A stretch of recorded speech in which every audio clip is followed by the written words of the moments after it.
Welcome to the Amanda Quick Show. I am your host, Amanda Quick. I am the best-selling author of The Sex Trafficker's Wife, a story of truth, faith, and trust in self, a public speaker, and a trauma advocate. This is my show where no topic is off limits. From my own personal stories of trauma and adversity to the healing journey after trauma, parenting after trauma, and the spiritual awakening that often follows our traumatic stories. Quantum physics, spirituality, and the realm of possibility. If this sounds like your jam, subscribe for more, and I hope you enjoy this episode. Hello, everyone. This episode is going to be somewhat of a continuation from last week's episode where I shared lots of parts of my own story, my journey, and my book, The Sex Trafficker's Wife. And what I want to talk about today is the whole concept and process of healing. Healing is something that is talked about in many facets. Mental health professionals talk about healing. Doctors talk about healing. Energy healers talk about healing. Coaches, consultants, everybody has a lens of what healing means. And for myself, it's evolved over time as I've learned more, as I've gained understanding. And I think it's really important to look at healing in a more holistic fashion than just taking medication or a diagnosis. And the process of healing after trauma is even more nuanced because trauma shows up in the body in so many different ways. It shows up in our emotional state and how we get triggered by events, people, smells, noises, all kinds of things. It shows up in our mental state and how we're thinking about things and when we spin on certain topics, or when we are having conversations and we can't focus, or where it then triggers our emotional state and back and forth. And it also impacts our physical. It impacts our physical bodies. It impacts our nervous systems. And eventually, if left untreated, it can manifest into other disease and illness. And I think it's really important that we talk about healing not just in a one-dimensional perspective, but in all perspectives.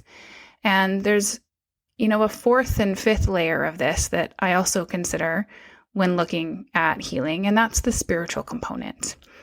And this can be looked at in many different ways, but the parts of us that are more connected to everything else, however we see that. And the language we use doesn't matter, whether it's God, universe, spirit, source. That part is language. What matters is that we feel connected to self and to more than self. Because we're here on planet Earth with a collective of other humans who are also connected to self and more than self. And so when I talk about healing, I don't talk about it in one perspective. I talk about it in all perspectives. And I think it's really important when looking at a traumatic story like my own, or perhaps whatever your own personal experiences have been, and we look at healing with that lens and with those nuances in a way that perhaps not everybody has always thought about. And so when I think about my journey to healing and my journey to overcome and to get to the point where I can sit here at this microphone and share this story, and I can publish a book, and I can be interviewed all over the place, and I can do so without affecting my physical body and my emotional state because of the amount of healing work that I have done on all of these different layers. And I won't say that I'm 100% fixed and that there are things that don't affect me, because that's not true for anybody. We all will have continuous things that come up, but I don't sit in the trauma of it anymore.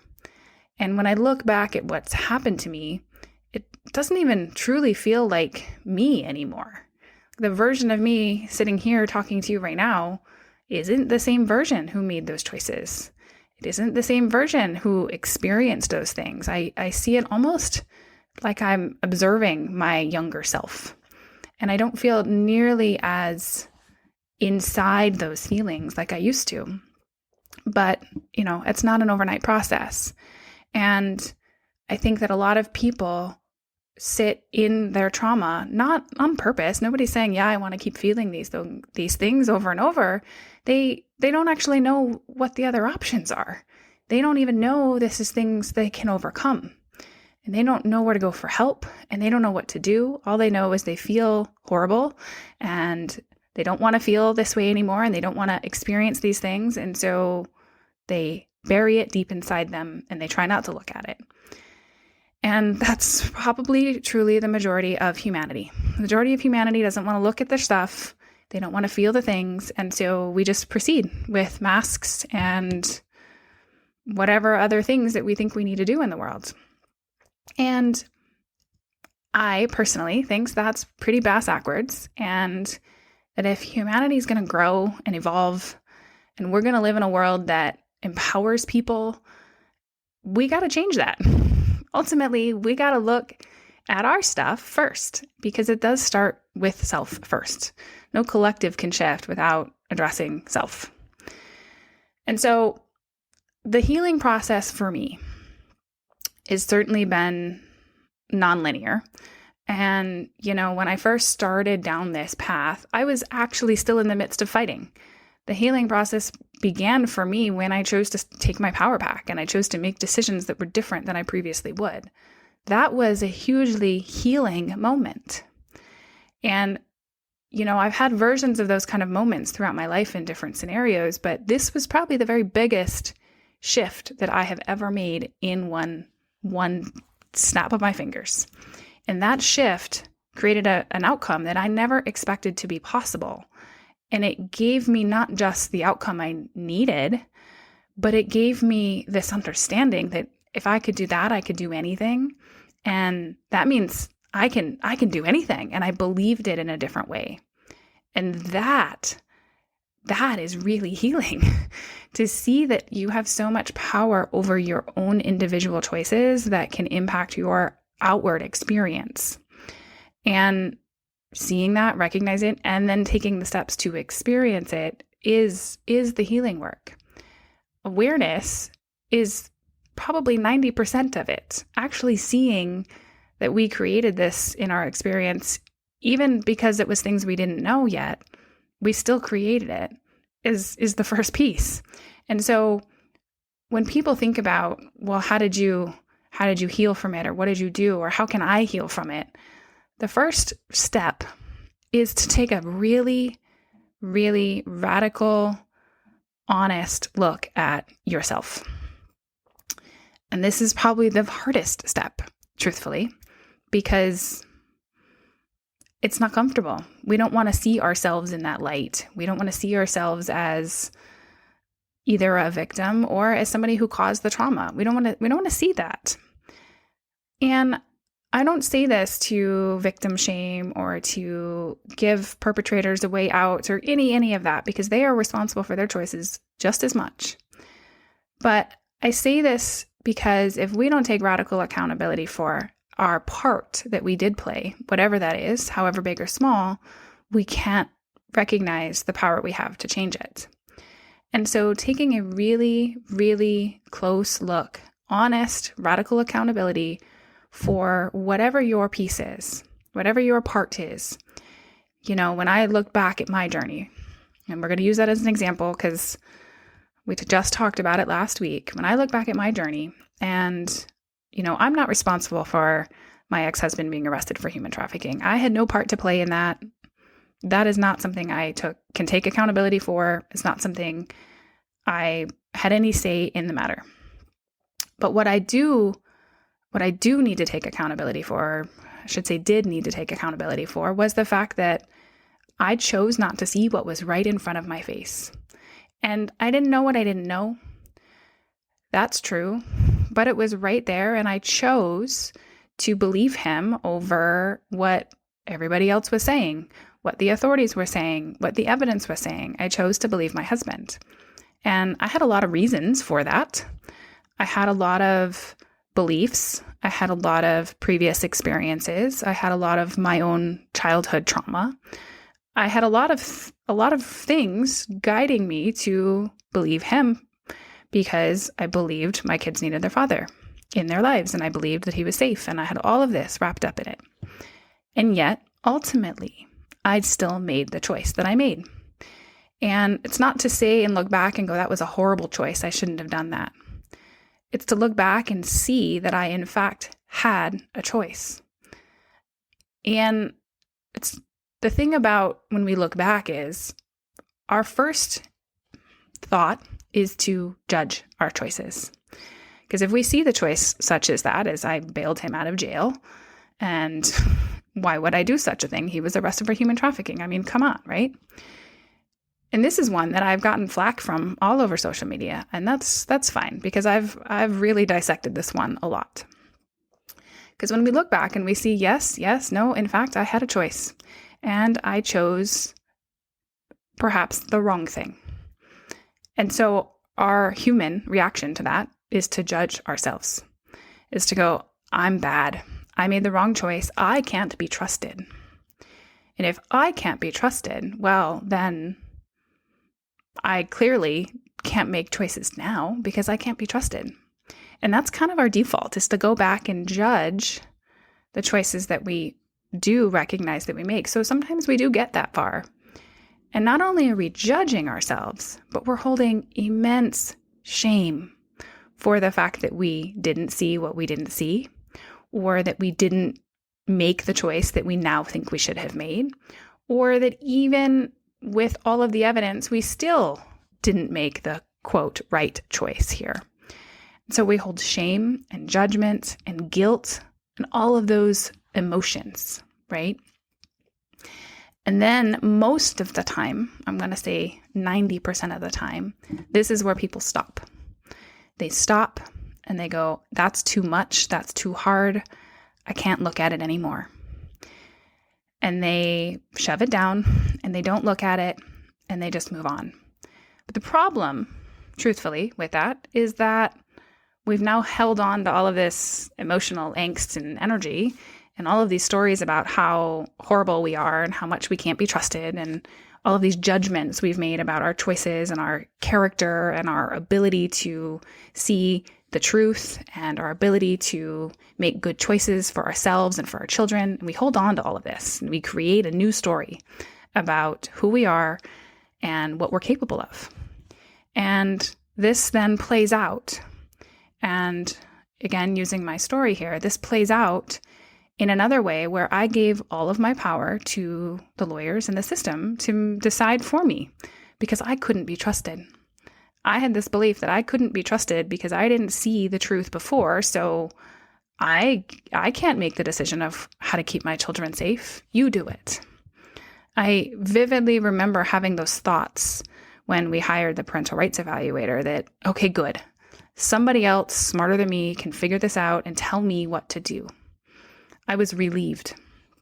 And I think a lot of people have that feeling when we hire somebody to help us, or a teacher or a parent or some authority figure, somebody hierarchical above us steps in and says, I got this.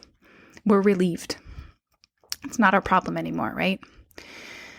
And I'm not to say that doesn't sometimes work out to our favor, but at least in my case, it wasn't, because the way the legal system is set up, even if the evaluator wanted to give me more time or more rights, the statutes of the system that was in control of the situation wouldn't allow it to happen unless I had more evidence. And so I proceeded to even try to settle my divorce with 50-50 because it wouldn't allow for that difference. And I just, okay, somebody came up with a plan. I guess I better try. I guess that's as good as it's going to get, because I'm still running with this belief that I'm wrong, I'm bad, I can't make choices. I even remember the conversation with my lawyer saying, if you still want to fight this, there is enough evidence here, we could. And I said, no, I don't think we can, because this is the recommendation she made.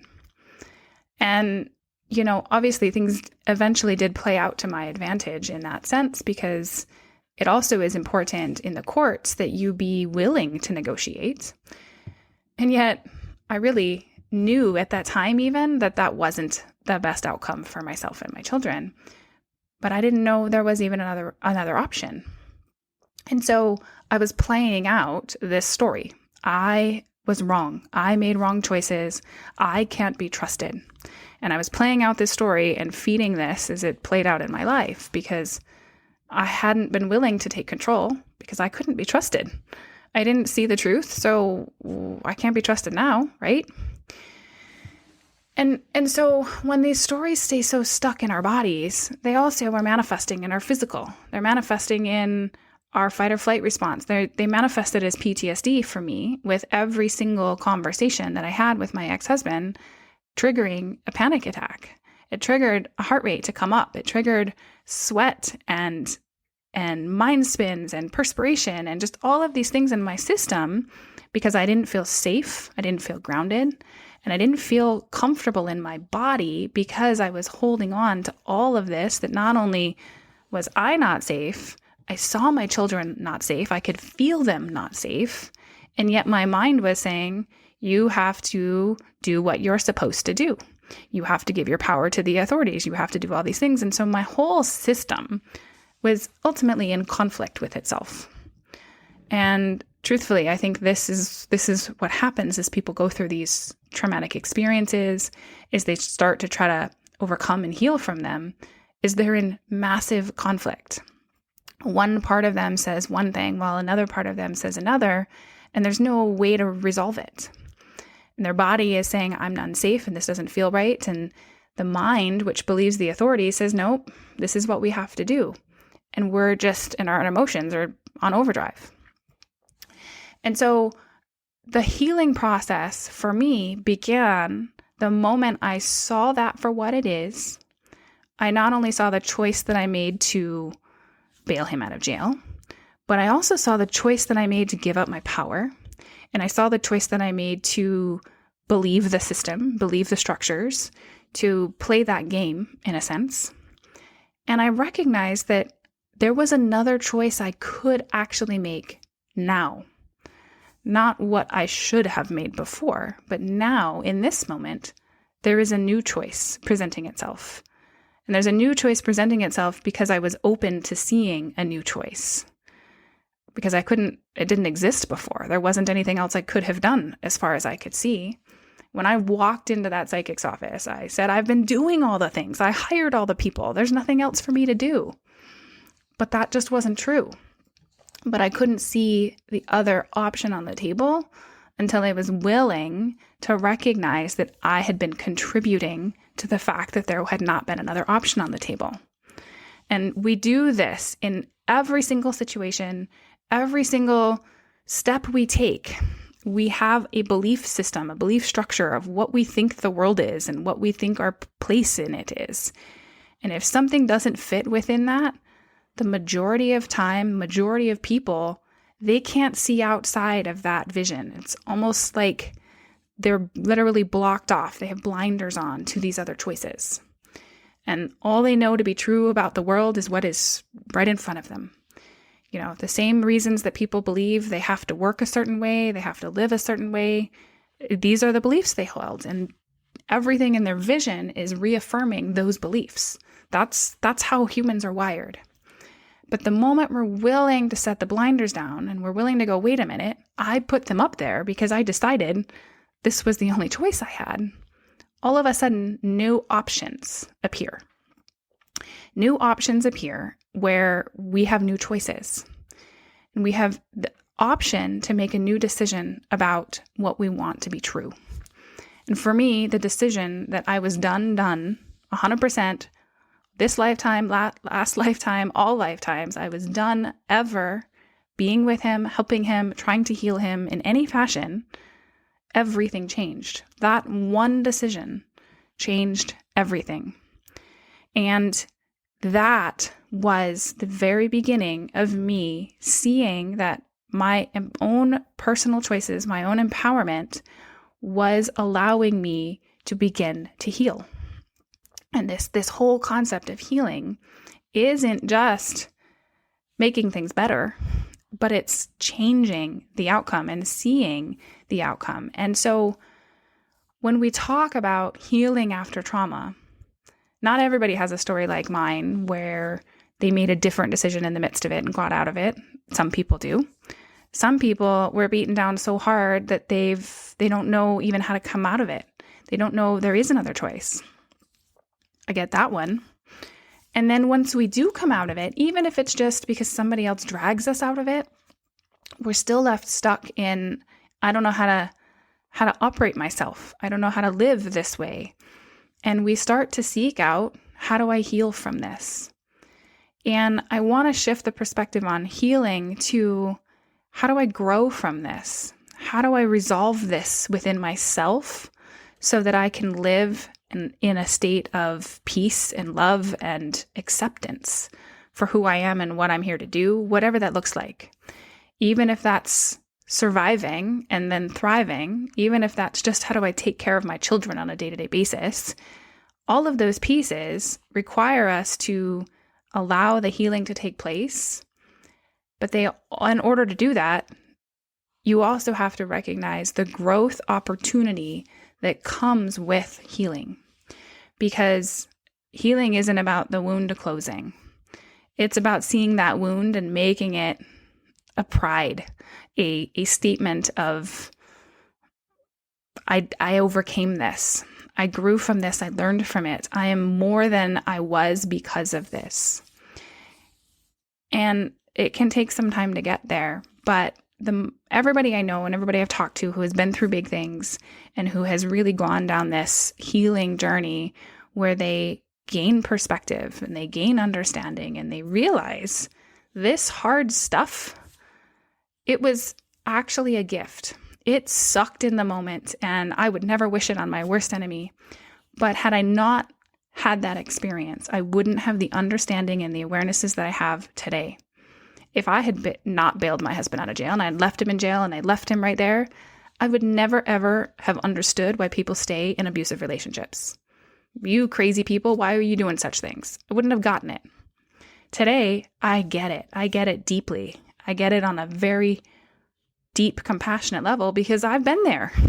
I'm right there with you. I get why people make the choices they make to do what they think is the right thing to do and then look back and question everything because I've been there. And I get how broken the system is and how everybody is not set up to actually enable the functioning parent, usually the victim, to be successful in their role as parent. Nothing is set up that way. Everything is set up as punitive only. If you can prove it, if it's bad enough, then maybe we might step in, but probably not. That's how the family court system is set up. Abusers, more often than not, are sharing custody with the person they've abused, or they even have custody of the child they abused. That's the most likely outcome. And that pisses me the hell off because this is the system we live in. And I wouldn't get that. I wouldn't have that drive to do something about it had I not experienced it. I wouldn't get how broken it is for people who don't have any money out there to even start to hire the lawyers. I had resources, but most people don't have the resources I had access to. And those people don't even stand a chance. They just don't. And that, it breaks my heart. And when I look at that, had I not gone through hell, I wouldn't have that passion. I wouldn't have that understanding. I wouldn't be able to speak about these things because I had no direct experience. And we can read about them. We can go on journeys with people, but until we've been there truly, we don't get it in the same way. And I would not have the ability to see and help other people feel seen in their deep experiences without going through my own. And so when I look at that, and I look at that perspective, and I look at the gifts that I was given throughout that time, I look at it with a whole different perspective and lens, and I go, wow, I really set myself up here to be in a very different place than I was before. And no, it wasn't fun. No, I certainly wouldn't have never chosen it, not consciously. But if I'm going to go do big things and make big change in the world, well, that makes sense. That's what I set myself up to do. And I get to take another even deeper level of accountability here. Because no, I'm not responsible for, my husband being arrested. Not at all. But even further back than that, I was responsible for choosing him. I was responsible for being in a relationship with him. And yep, I was young, 18, 19, and I didn't see the red flags because I didn't see them. But I still made that choice. And on some level, I was still responsible for choosing that person and choosing to have children with that person and choosing to stay continuously in the marriage with that person. And I can see how this all played out, and I set myself up from the very freaking beginning so that I could see it for what it is. And with that perspective, I get to go, oh, wow, okay, now I not only have acceptance, I have another level of understanding and appreciation, but I've also allowed myself to release all of this shame and judgment because I set myself up to actually succeed at something. I set myself up to understand the nuances. I set myself up to have the biggest life lesson I could possibly ask myself. I don't have a college degree. I went to a semester of school, and I pretty quickly decided that was not my place. And I had no desire to be in debt to get a degree that I didn't think I needed. And, at 17, I was working full time. But I did choose to go to life school. I did choose to learn my life experiences through direct experience instead of in a textbook. And at least for me, it's probably my deepest and greatest learning and understanding because there's no forgetting. We didn't have to study for any tests to experience this one. We just had to step up for ourselves when we needed to do that. And so we can start to release and transmute and transform all of those stories and all of that emotion and all of that angst and and all of the stuff that's been sitting in our systems because we look at it and go, oh, wow, okay, I see it. Nope, I'm not happy about it maybe not yet, but I see it. When I first started speaking publicly about my story, and I put a bunch of videos on Facebook and TikTok, and I shared the story as I was experiencing it, the same way I wrote my book, but I did it in very short clips. And so people would get this one little piece of it and they would be outraged. Who the hell did I think I am? Child Protective Services should take my kids away from me, on and on and on. There was all kinds of backlash. And there was a few comments at the very beginning that still hit me. And they still hit me and I went, oh, ow, that one hurts. That one triggers something. I feel something when that person said that. Even though I had released so much of my own judgment, having an outsider present new judgment was another layer. And when I sat there with it and I went, well, do I think that's true?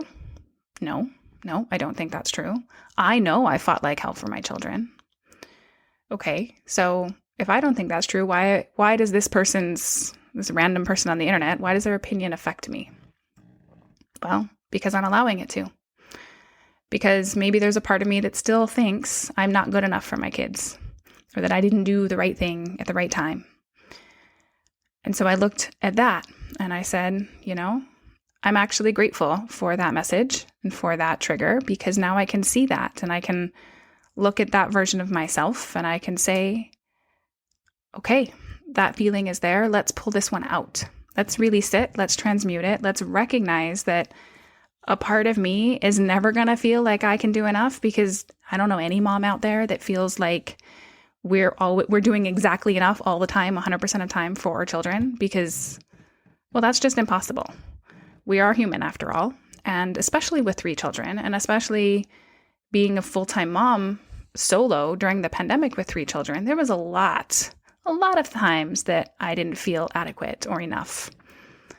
And yet I also know that's a load of crap because we're all doing the very best we can with the time and energy we have. And another big lesson that I learned through the whole experience was how important it is to take care of me first. It's one of the hardest damn things as a mom to do is put yourself above your children. In fact, the court statutes in most places actually say that your ability to put your children above yourself is considered a positive when it comes to establishing parenting time. That's literally listed as a statute. But the truth is that's bass backwards. We have to put our own oxygen mask on first. We have to take care of our physical, mental, emotional, and spiritual needs first. And that, seeing that, knowing that is one piece. And then actually seeing the ripple change throughout my children when I do that is another. And really that's been the last 3 years of deepening my own healing journey, of learning about how all of these things are interconnected, and then seeing how my kids react and how my kids respond when I'm in alignment with my own energy and when I'm not. Because I'm not perfect. I fall off the wheel, and I don't always put self-care above everything else as much as I perhaps should. But I do that, and I recognize it, and I see the impact to my children as a reminder to go, right, okay, they're not going to learn how to take care of them if I don't show them how important it is that I take care of me. And if I don't put my passions first, and I don't put the things I'm here to do first, not, of course, above their safety or their basic needs, no. But if I'm not really giving to me, I don't have the capacity to give to them, not in the way they need. You know, the more my children are whiny or needy or any of those things that children all do, usually is when I'm not taking care of me. They pull on me and they need me more when I'm not giving to myself. It's fascinating because you feel like you have no more capacity to give to them, and that's what they're asking for. But what they're really asking for is for you to give to you and model that for them, because then you're going to have more of a full tank to have a positive conversation and relationship with them. You know, going through that time and time again is a process, is a journey. I think all mothers especially, but I'm sure parents out there can relate to that. And our kids are, in a lot of ways, our biggest teachers. I wrote that in my book, and I will say that again.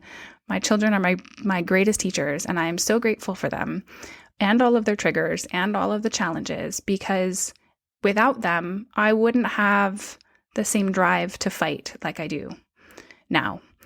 And I don't know that I would ever have come to the place where I fought for myself like I would for my children. And they give me a drive and a purpose in a different way. And they've given me the drive and the purpose to heal myself, knowing that if I focus on my healing journey, that's only going to ripple out to them and help them heal and help them not repeat these patterns in their lives, and have them have the awareness and the perspective that they need to be fully functioning, thriving humans. And if I look at it like that, if I look at it as I have to do these things because I need my children to be these beautiful, thriving humans that I know they can be, because that's my purpose, that's my drive, well, then it makes it a lot easier because I'm doing it for them, and I'm doing it for me, for them, and for all of this that we're creating in the world. And it sets the stage differently. And so healing in its entirety is multi-layered, it's complex, it's all different pieces here. And yet it's also day by day, step by step, piece by piece, trigger by trigger, emotion outburst by emotional outburst. And we all will continue to have all of them. And yet it's what we do with them. And once those feelings and those emotions process through, how do we want to shift and change and adjust? How do we want to look at ourselves in a new light, in a new perspective? What new choice might actually show up if we allow it to? And what are we going to do about that new choice that showed up? Because sometimes we see choices and we don't like them. Are we going to take that choice? Are we going to make that step and go that direction? Or are we going to say, no, that's too hard? You know, some of my favorite kinds of people in the world are ones who are the action takers and the change makers, and the ones who are ready to move and shift and change once they see it, they go. Those are probably biggest reflections, I think, of myself and my children, because I don't personally desire to sit in my stuff for longer than I have to. Sometimes I do feel my feelings and it's uncomfortable and I'm cranky and I don't want to talk to people. But I'm usually ruminating on why I'm feeling that way instead of feeling victim to the feeling that I'm feeling. Usually I'm going, this is brought up a lot. Where is it coming from? What's the story? What's the pattern? And I'm asking myself all these questions to dissect it. And it doesn't make it go away, but it's looking at it as a positive thing that I'm feeling this because it's giving me new insight to the next layer of whatever this thing is. I've spent the last 3 years going through this healing journey, going through and trying to decide how I want to show up in the world after such horrific things happened. Writing a book was the loudest thing in the very beginning. And once I did that, and once I published it and got it out there, it was, well, what's next? I don't know what's next. I had done some healing and coaching sessions with people. I had done some courses, but nothing that felt like this was the thing. Nothing that I actually wanted to repeat. Every course I put on, I only did once because I didn't want to do it again. It wasn't the thing yet. It didn't have the passion and the drive that a lot of these other projects have. And funny enough, this podcast is the thing that I'd been avoiding putting out because who wants to listen to my voice? Who wants to hear my perspective? I had all of that stories running in my head. And a big part of the healing journey, this last, at least latest piece for myself, has been that final layer where I can see that I've learned so much and I will continue to learn so much, but that doesn't mean I can't help now. And I wanted a platform that people could reach me no matter their income level, no matter where they were on their journey, and they could feel like I was talking to them, directly to them, what they needed to hear in this moment. And they could know that they were not alone, that somebody else has been through hell and back, and that there are choices and you can make it through. And I wanted people to have a place to come to really, maybe even hopefully believe it for maybe the first time in their lives when listening to me. Somebody who's overcome horrific things can tell them that it does get better and that they can be the one to affect that change. And so that's my hope for this podcast and this show, is to be that inspiration, is to be that voice in your ear as we talk through all of the steps of healing, as we talk through the journeys of parenting after trauma, as we talk through all of these levels and layers and the nuances and the things that come up, the things that are happening in the world that trigger us even more. That's the piece that I think is so, so important, is that people feel like they're not the only one. No matter what they're doing, whether they're building and creating or whether they're going through the deepest, darkest time in their life, every single human out there needs to know that they are not alone. And if they can know that, they know that there's somebody out there who's listening, who hears them, who sees them, who cares. And I hope on some level that I can help be that person for you. Thank you everyone for listening. I hope you enjoyed this episode.